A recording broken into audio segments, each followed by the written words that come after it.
और एक मुद्दा जो मुझे लगता है जो रह गया है और जो बिल्कुल ताजा मुद्दा है, और चूंकि आपने सर एल्गोरिथम की बात किया, कौन सर आपने सर कहा सर? एल्गोक्रेसी। हाँ, एल्गोक्रेसी की आपने बात की है। तो इसका मतलब है कि अभी संसद से 146 सांसदों का जिस प्रकार से निलंबन किया गया, इसका फिर तो कोई अर्थ ही नहीं रह जाता है।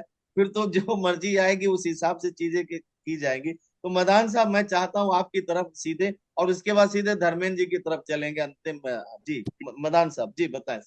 धन्यवाद संजय जी। जैसा कि अभी बहुत लंबी चर्चा हुई, वास्तव में प्रशंसनीय है। जैसा कि डॉक्टर ए के वर्मा जी ने, जितेंद्र जी ने, अपना राहुल वर्मा जी ने, सुधीर जी ने, अरुण जी ने, सबने इंटरवेंशन किया।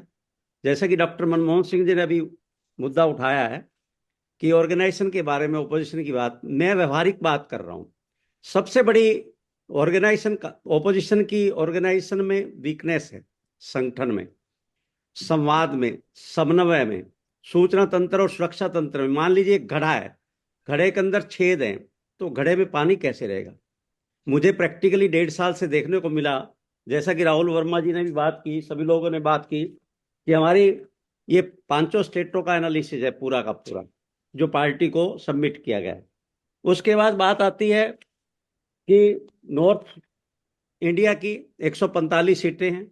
145 सीट होने के बावजूद भी आप देखते हैं कि बीजेपी के पास जितनी भी मर्जी सीटें हो, कांग्रेस के पास कितनी सीटें हैं, आप पूरा डाटा इकट्ठा कीजिए तो आपको दिखाई देगा कि एआईसीसी के अंदर, कांग्रेस के अंदर, विपक्ष के अंदर हर पार्टी का अपने सेल होते हैं। जैसा कि बीजेपी के बारे में बात की गई, तो यहां पर भी कांग्रेस में भी सेल हैं, परंतु सेल सारे कमजोर हैं, नए सेल डाले ही नहीं गए। ये आईएनसी का G23 के बारे में हमने मुद्दा बनाया, और मुद्दे के अंतर्गत आप देखिए सारे G23 के लोग, मुझे राजस्थान में देखने का मौका मिला, कर्नाटक में मुझे जाने का मौका मिला जमीनी स्तर पर, और हिमाचल में तो मैंने ही काम किया। उस स्थिति पर देखने को मिलता है कि G23 के जितने नेता हैं, सबकी एज देखिए, उनके डाटा देखिए, सब कुछ देखिए, ये सब के सब पार्टी के लिए प्रॉब्लम क्रिएट करते हैं। इंटरनल आपस में आंतरिक संघर्ष है, नेतृत्व का टकराव है, केंद्रीय नेतृत्व और प्रदेश का नेतृत्व का टकराव है। टोटल 145 सीटें हैं नॉर्थ इंडिया में कांग्रेस के पास। हरियाणा में सीट नहीं है, राजस्थान में सीट नहीं है, हिमाचल में केवल एक सीट आई, वो भी बाई इलेक्शन में। इसी प्रकार आप देखते हैं चंडीगढ़ में सीट नहीं है, राजस्थान में एक भी नहीं है 25 में से, उत्तराखंड में ये स्थिति है। 145 सीटों में से 30 सीट एससी की हैं, 3 सीट एसटी की सीटें हैं, 112 जनरल सीटें हैं। आप देखिए एससी सेल ने, एसटी सेल ने, ओबीसी सेल ने, सब के सब फ्यूज है, माइनॉरिटी सेल फ्यूज है। मुझे राजस्थान में जाने का मौका मिला। जैसा कि हम देखते हैं संविधान में प्रावधान है, परंतु राजस्थान में जो डाटा कहता है 82 से 119 सीट आनी थी। इसी प्रकार छत्तीसगढ़ में 54 सीटें आनी थी। अति आत्मविश्वास, और हमारे कुछ लोग पेरोल पे हैं, जैसा कि टीवी के चैनलों ने भी बताया, चाहे मध्य प्रदेश का प्रभारी रहा हो, चाहे आपके इसी प्रकार छत्तीसगढ़ के प्रभारी रहे हो। इसी प्रकार राजस्थान के अंदर स्थिति देखिए। राजस्थान के लोगों के साथ जब मैंने बात की, लगभग मैं राजस्थान में 82 सीटों पे जाने का मौका मिला।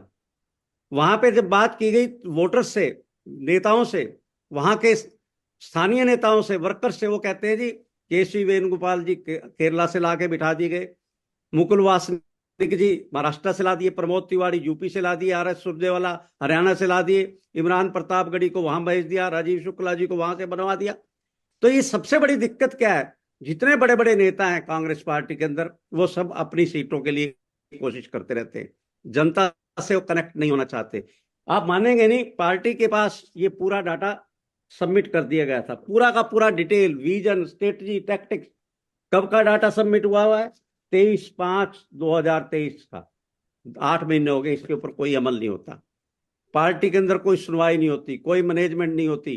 वो कहते हैं आप अपना मस्त रहिए, एक जाएगा दूसरा आएगा, वर्कर नेता आएगा, आपने एडवाइजरी का काम करना कीजिए, हमने देखना है, हमने एडवाइज को मानना है या नहीं मानना। What we can do, what the workers can do, what the leaders can do. हमने एआईसीसी में कहा गया कि कल को जिस प्रकार पार्लियामेंट ब्रीच हुए, लिख के दिया कि कल को एआईसीसी में भी ब्रीच हो सकती है।